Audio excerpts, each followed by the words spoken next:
Have you ever noticed that the moment you decide to remodel your home, everybody suddenly becomes an expert? Seriously? Yeah, like your contractor has an opinion, your designer has an opinion, your electrician has an opinion. Oh, here's a good one, yeah? How about your plumber has an opinion?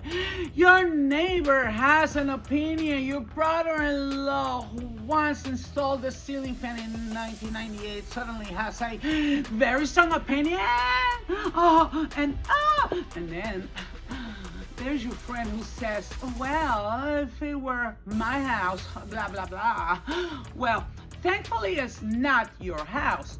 So, welcome to the Design Unfiltered, because today's question is one of the biggest mysteries in remodeling. Who do you listen to? Your contractor or your interior designer?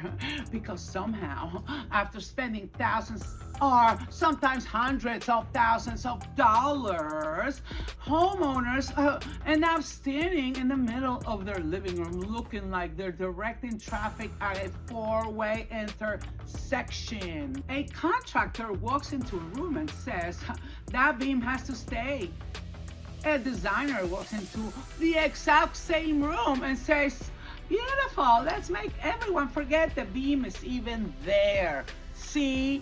Same room, different decisions, different mission. One keeps the house standing, yeah, like the contractor, the architect.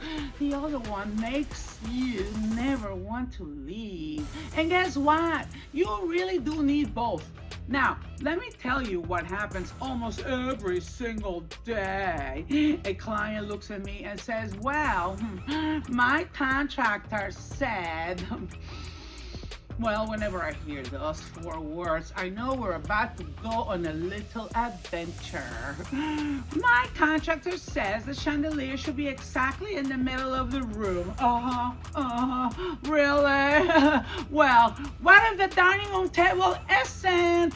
Should we center it over the empty space just because the room has commitment issues? Guys, the chandelier belongs over the table, not over the center of the universe. And then I hear another classic. My contractor, says we don't need all this lighting. Well, of course he does. His job is to install the lights. Well, my job is to create the mood. There's a difference. So have you ever walked into a luxury hotel lobby and no one walks in and says, wow, look at that amazing electrical wiring. No. They say, this place feels incredible. That's lighting, that's design, that's atmosphere. It's invisible magic. Oh, honey, then we have the famous outlet conversations. Oh, outlets, oh, yeah. And then the contractor says, how many outlets do we want? The designer asks, where are you putting your lamps? Yeah, your coffee machine, your Christmas tree, your phone charger, your cordless vacuum, your sculpture with lighting, your motorized shades. See the difference? One is installing electricity. Yeah, the other is planning your life. Yeah, designers. And here's my favorite. Here we go. Guys, the contractor says, the TV fits right here. Wonderful. But you can actually watch it without twisting your neck. Yeah, let me watch TV here. Guys, you look like an owl, okay, when you try watching TV every night. So, can the person sitting on the sectional see it is the question. What about the person in the accent chair? Can sunlight hit the screen all afternoon? Ask yourself too, can the fireplace and TV coexist without looking like they're fighting for attention? These aren't construction questions, guys. These are design questions. I always tell my clients that building a home is a little like making a movie. The contractor is the director of construction. Okay, I'm good with that.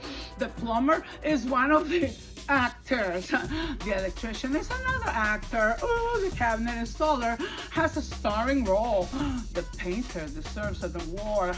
Yeah, but somebody has to direct the entire story. Otherwise, everybody gives an Oscar-winning performance to the wrong movie. Please, imagine hiring the world's greatest violinist to play in a rock band. Nothing wrong with the violinist. Wrong job though.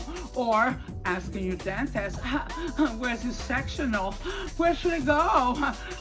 Yeah, I'm sure they're wonderful dentists. I just don't think they're thinking about traffic flow while they're cleaning your teeth. Absolutely every professional has their own specialty. And here's what homeowners accidentally get themselves into trouble. They ask everybody the same question. Where should my sofa go? Well, the painter has an opinion. The tile installer has another opinion. The cabinet guy has for sure totally different opinion. The guy delivering the refrigerator has his own opinion too. So stop asking, because by the end of the week, you've collected more opinions than you collected handbags. And believe me, I've seen some fabulous handbag collections. Oh yeah. The problem isn't that people have opinions. The problem is that homeowners don't always know whose opinion belongs with which conversation. And that's where confusion starts. And that's where expensive mistakes begin. Oh, guys. Oh, I'm telling you. So let me be very clear now.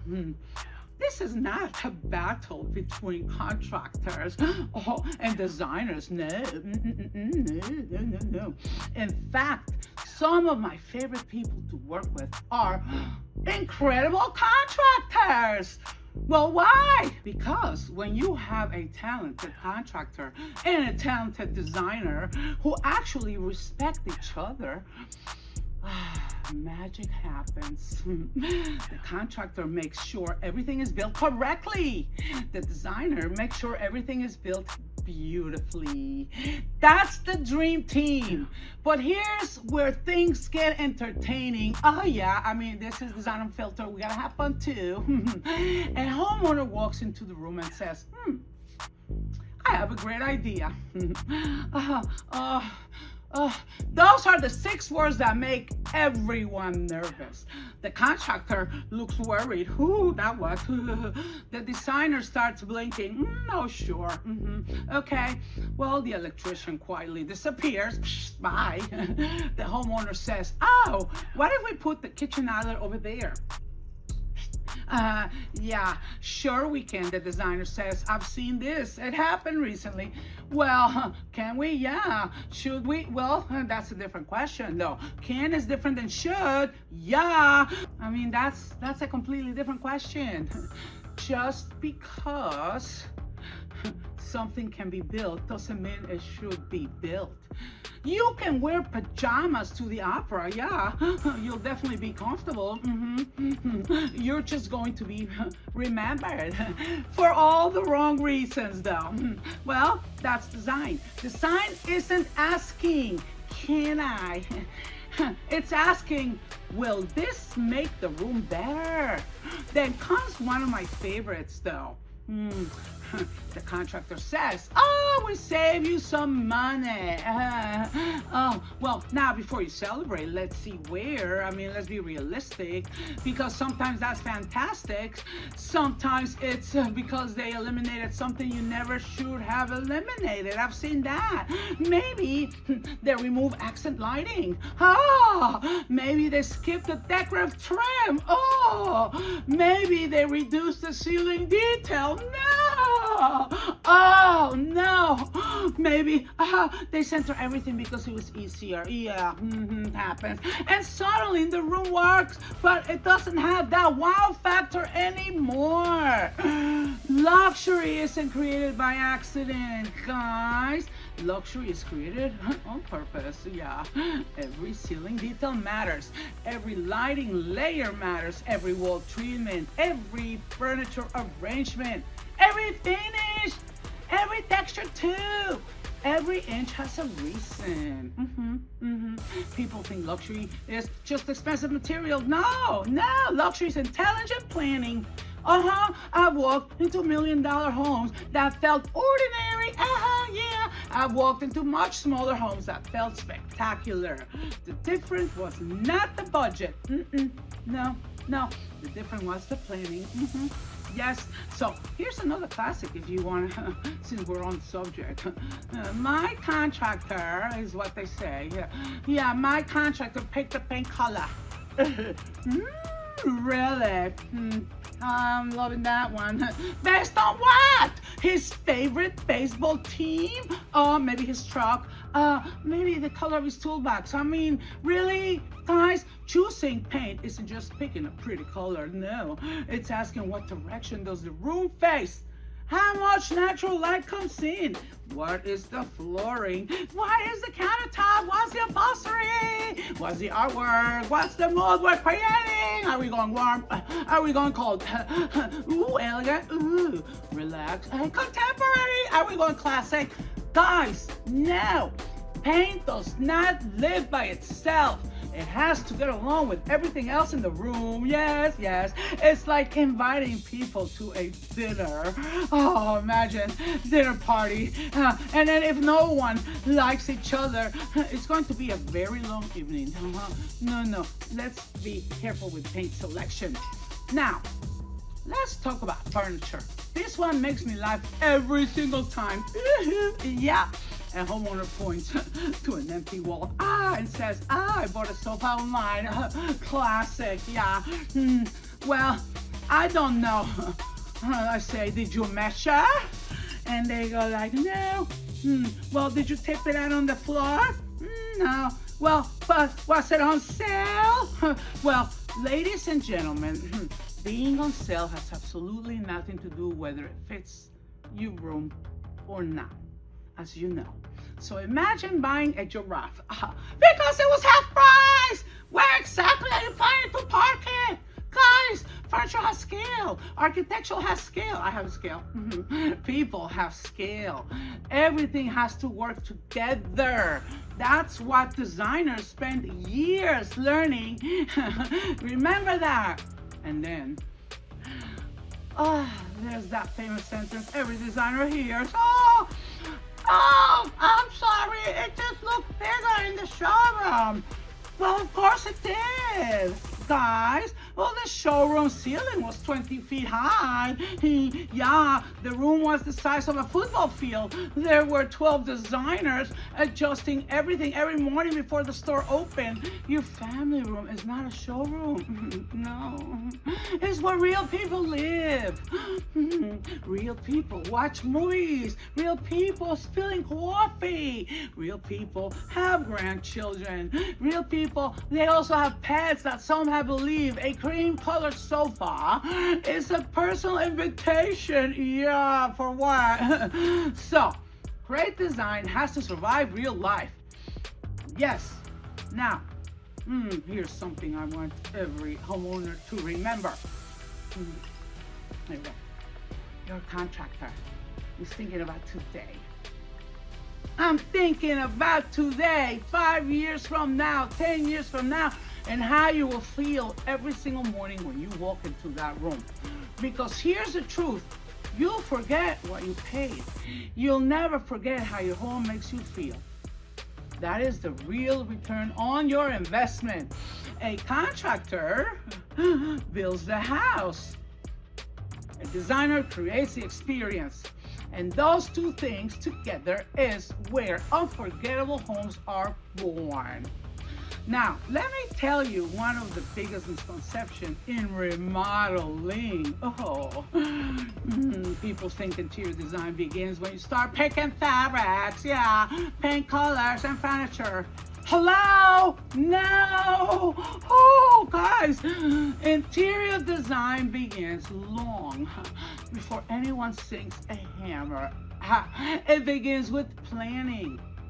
Because every line you draw on paper can save thousands of dollars later. Oh my God, this is what makes me laugh. A homeowner, imagine, walks into a construction site wearing a hard hat. Yeah, they're both that morning, of course. And suddenly they are the project manager. And they say, oh, I have an idea. Guys, well, those words have probably paid for half the remodeling industry. Okay, I think we should move the kitchen. Wonderful. Yeah, yesterday the plumber installed the drain. Today we're moving the island. Okay, well, tomorrow the electrician is wondering why the pendants are floating over empty space. Imagine that. And then by Friday, everyone needs therapy. Okay, because what happens? It was already in place and then one thing moves and it's domino effect. We can't do that. No way. The dream team, contractor, designer, listen to your designer for advice. Let the contractor follow directions. The designer is the orchestra master. La, la, la, la, la. We're the directors. The contractor is gonna make the designer's vision, concept, and style be in place based on that. And then you are there to enjoy your lifestyle based on your look. Stop trying to be a designer or a contractor. That's why we have professionals. And if you can find the right contractor, the right architect, the right interior designer, and make a dream team where every professional respects their own profession to create that dream home for you. And stay tuned because we got a lot more coming about contractors and designers. And this is one of my favorite subjects because that's life and more to come.